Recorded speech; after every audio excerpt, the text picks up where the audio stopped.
So everyone, this is KJ Vlogs, a Filipino reactor based here in Kingdom of Saudi Arabia, and welcome back to my channel. Agad-agad gawa natin yung reaction video, ang Barda compilation, but this time papakinggan natin si Madam Barda United. Titingnan natin kung same ba kami ng thoughts and opinions based doon sa mga videos na ginagawa natin ng reaction video. So without further ado, let's start this.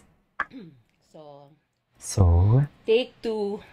Take two? Bakit? Kailangan nating mag-react dito kasi ang dami na naman sa inyong Mahinang nilalang. Dami kong na inbox na nagre-request ng clarification. Ayan, clarification. Go. Okay, so this place where David is, this is the farm by San Benito.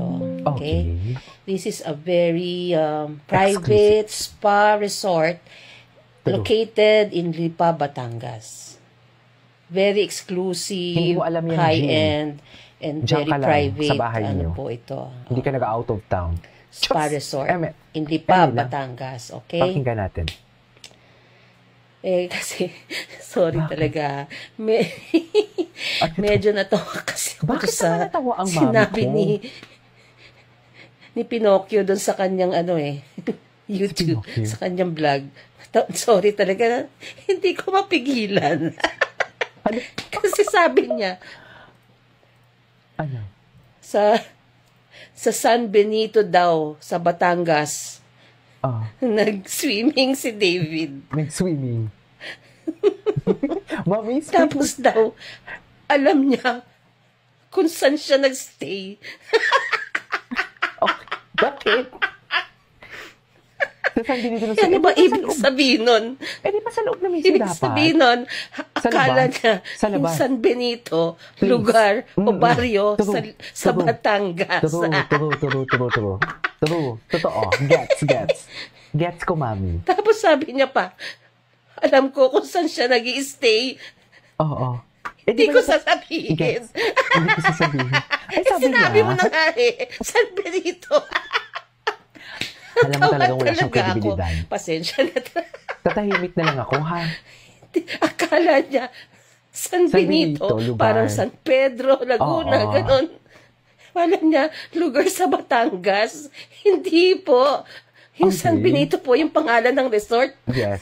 At doon na mismo The farm by San Benito. Alam ko, di ba dapat ginugol mo muna, kuya? Wala na nga siyang time, Mami. Doble kayod siya kasi mag-Christmas. The farm by San Benito is located in Lipa, Batangas. Hindi po siya baryo o lugar sa Batangas. Ay, nako. So, itong mga tao to, ay binabluff kayo para masirang mga utak nyo. Kaya huwag kayong magre-research kayo lagi. I-search nyo. Google nyo lang saan yung San Benito. Hindi man lang nag-Google. Sabi niya pa, alam ko kung saan siya nag-stay. Hindi ko sasabihin. Sinabi mo na nga May ganong eksena pa talaga siya. Hindi ko sasabihin. But anyway, I can even tell you what villa David is staying in. That's not a villa. That's a very famous villa for celebrities. That's where Aubrey Miles and Troy Montero stayed.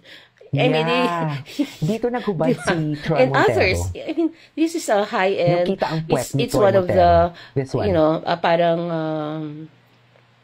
top-rate villa within San Benito. Ang San Benito po ay hindi po siya baryo or lugar sa Batangas. The farm by San Benito is in Lipa, Batangas. San Benito po yung pangalan na po yun ng resort. So, bakit mo sasabihin na, alam ko kung saan siya nag-stay, di ko sasabihin.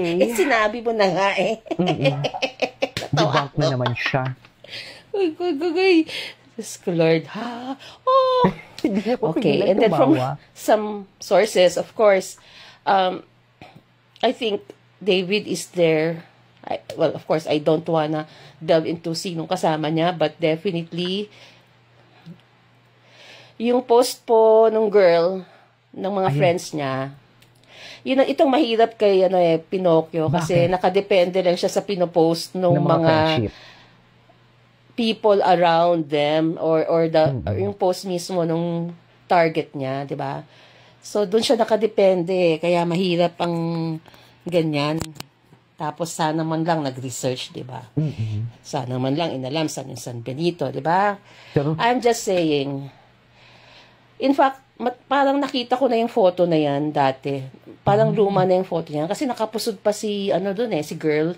At saka, yung, di ba nagpa-trim siya nung nasa Philippines siya, nung time na may chivas. So, nakapusod pa siya. That's her old hairstyle. ang Diba sarap po? pakinggan ni Madam Barda That's United. an old photo kasi even the hair of the two other friends na close kay A, parang luma na po. Mahaba pa yung hair nung isa. Nagpaikli na po ng buhok yun, isa sa mga friends niya. So, medyo funny po, no, na parang yung tinotorete niya kayo base sa mga hindi sigurado. Pero, Sabi niya, parang, maaring, parang, baka, yung mga words na ganyan, parang pampahype niya lang para maturete kayo. But if you will search the image, I can even tell you anong restaurant yon, yung pinagkainan nila ay, na magkakaibigan, tsaka yung girl. It's somewhere in BGC, but I think that's an old photo. It's not a recent photo. Kasi yung buhok po ni girl ay matagal na po yung hair yon. Kasi nung nasa Manila siya nag-shivas, nagpa-layer siya Diba po? Anyway, ano ko lang naman yan, side light ko lang. Natawa lang kasi ako doon sa comment. Alam mo yun?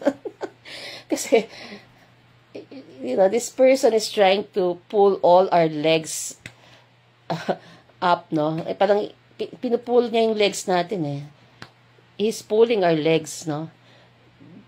But he doesn't even check his information and he gives us, yeah, sure, nag-post, pero anong katiyakan nyo na current yung post niya? Even the post of David, you don't know when this was taken. It could be an old post, di ba? If it's current, okay, so what makes you think kung nagkasabay, actually, technically, hindi sila sabay dahil naunang mag-post yung barkada nung girl. So, for example, nag-post yung barkada ng girl ng mga 6 hours ago. okay. Si David nag-post 3 hours ago. In fact, ang masabi ko, mas sabay ang post ni Barbie at ni David kanina, yung Posh Nails at saka yung Alberto. Mas sabay yun kasi 36 minutes ago and 38 minutes ago apart sila. Meaning 2 minutes apart lang yung kanilang post. So sa akin,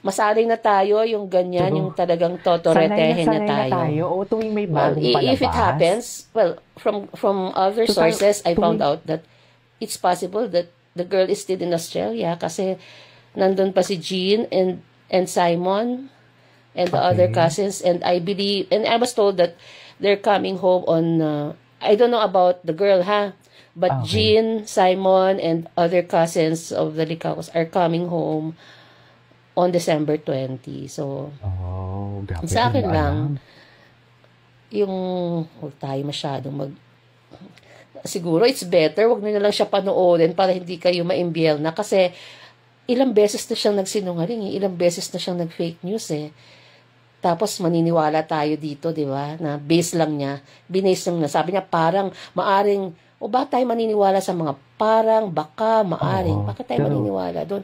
Ilang beses niya tayo niloko. Ilang beses niya na tayong fake news at niloko, di ba?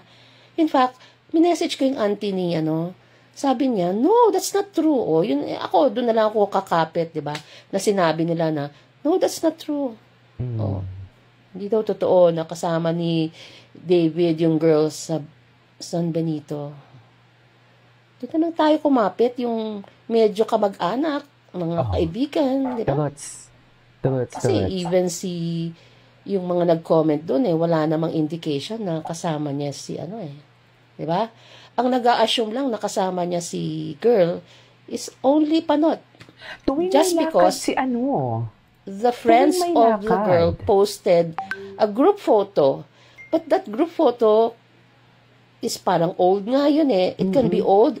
it can be just Tuwing a may lakad si reminder or Ginoo, may ganap. they just miss may her. ano siya, may balita talaga siya. Diba?